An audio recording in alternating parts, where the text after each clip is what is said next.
খেল শুরু হয়ে গেছে। এর মধ্যে খেল শুরু হয়ে গেছে, যা ভাবা গেছিল তা না, যেটা ভেবে ভাবা হয়েছিল সেটা নয়। খেল শুরু করে দিয়েছে নির্বাচন কমিশন। কেন কথা বলছি সবটা জানাবো। আমি শ্রীবাস পাল, এখন সকাল চ্যানেলে সবাইকে স্বাগত। আপনারা জানেন গত 5 তারিখে চিঠি দিয়ে মুখ্য সচিবকে জানানো হয়েছিল যে দুজন ইআরও এবং দুজন এইআরও এবং একজন ক্যাজুয়াল ডাটা এন্ট্রি অপারেটরের বিরুদ্ধে শাস্তিমূলক ব্যবস্থা হিসাবে তাদের নামে এফআইআর এবং সাসপেনশন করতে হবে, চাকরি থেকে বরখাস্ত করতে হবে। সেটা মানেনি বলে ঠিক 8 তারিখে আবার একটা চিঠি পাঠায় নির্বাচন কমিশন। সেখানেও একই কথা বলা হয় যে নির্বাচন কমিশন বলে দেয় মুখ্য সচিবকে যে দুজন ইআরও এবং দুজন এইআরও এবং একজন ক্যাজুয়াল ডাটা এন্ট্রি অপারেটর, তাকে সাসপেন্ড করতে হবে, চাকরি থেকে বরখাস্ত করতে হবে এবং তাদের নামে এফআইআর করতে হবে। কিন্তু তখন এই 8 তারিখের চিঠিতে টাইম বাউন্ড করে দেয়। সে টাইমটা ছিল গতকাল, অর্থাৎ 11 তারিখ বিকেল 3টে পর্যন্ত। কিন্তু তার মধ্যে তাদের বিরুদ্ধে এফআইআর লঞ্চ করেনি, তাদের সাসপেন্ডও করেনি। কিন্তু উল্টে একটা চিঠি দিয়ে নির্বাচন কমিশনকে জানিয়েছে যে ওদের বিরুদ্ধে যদি অ্যাকশন নেওয়া হয় তাহলে ওদের মনোবল ভেঙে যাবে, অন্যান্য অফিসারদের মনোবল ভেঙে যাবে, এরা কাজ করতে পারবে না, কাজ করার মানসিকতা থাকবে না। তাই ওদের বিরুদ্ধে কোনো ব্যবস্থা নেওয়া হয়নি, নিতে পারলাম না। শুধু ক্যাজুয়াল ডাটা এন্ট্রি অপারেটর এবং একজন এইআরও, তার বিরুদ্ধে তাদেরকে সরিয়ে দেওয়া হয়েছে, নির্বাচনের কোনো কাজে তাদের রাখা হয়নি। তাহলে এই পরিপ্রেক্ষিতে আজ আবার নির্বাচন কমিশন, দিল্লির নির্বাচন কমিশন মুখ্য সচিবকে ডেকে পাঠিয়েছে।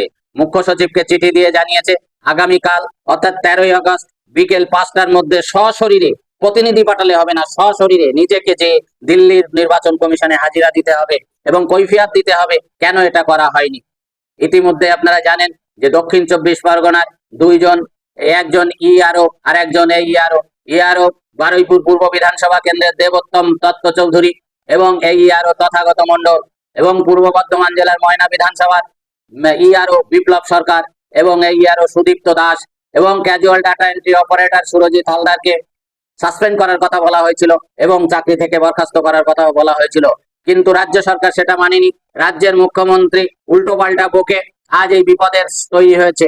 এখানে ভাবা গেছিল যদি সেটিং থাকে, রাজ্য সরকারের সঙ্গে যদি কেন্দ্রের সেটিং থাকে তাহলে কিছু হবে না। এখন তো মনে হলো যা হোক একটা সংঘাত চরমে উঠেছে। এবার একটা সংঘাত চরমে উঠেছে। মুখ্য সচিবকে তলব করেছে জাতীয় নির্বাচন কমিশন আগামীকাল অর্থাৎ 13ই আগস্ট বিকেল 5টার মধ্যে হাজিরা দিতে হবে। তাহলে দেখা যাক এই হাজিরা উনি দেন কি না দেন, বলা যায় না কিছু। কারণ রাজ্যের যা মোটিভ তাতে হয়তো হাজিরায় পাঠালো না, হাজিরায় না পাঠালে আরো সমস্যায় পড়বে। এই সাংবিধানিক একটা পোস্টের বিরুদ্ধে লড়াই করা যায় না। সংবিধান যাকে ক্ষমতা দিয়েছে তার বিরুদ্ধে কিছু করা সম্ভব নয়। সুতরাং একমাত্র সেটিং যদি হয় তাহলে এই কেসটা ডিসমিস হয়ে যেতে পারে। আদারওয়াইজ এই মুখ্য সচিবকে এর জন্য ফল ভুগতে হবে এবং ওই 5জন যারা নির্বাচনের কাজে যুক্ত ছিল তাদের তো হবেই, পাশাপাশি মুখ্য সচিবেরও যথেষ্ট ফল ভুগতে হবে। এটা বলে রাখা যায়, এটা বলার অপেক্ষা রাখে না। তাহলে আপনারা বলুন যে কি হতে পারে সেটিং? দিল্লির সঙ্গে রাজ্যের কি সেটিং আছে? যদি সেটিং থাকে তাহলে কিছু হবে না, সেটিং যদি না থাকে তাহলে অবশ্যই কিছু না কিছু হবে। এই আশা আমাদের, তো আশা যে কিছু হবে, শাস্তিমূলক ব্যবস্থা কিছু হবে। ভালো থাকুন, সুস্থ থাকুন, ধন্যবাদ সবাইকে।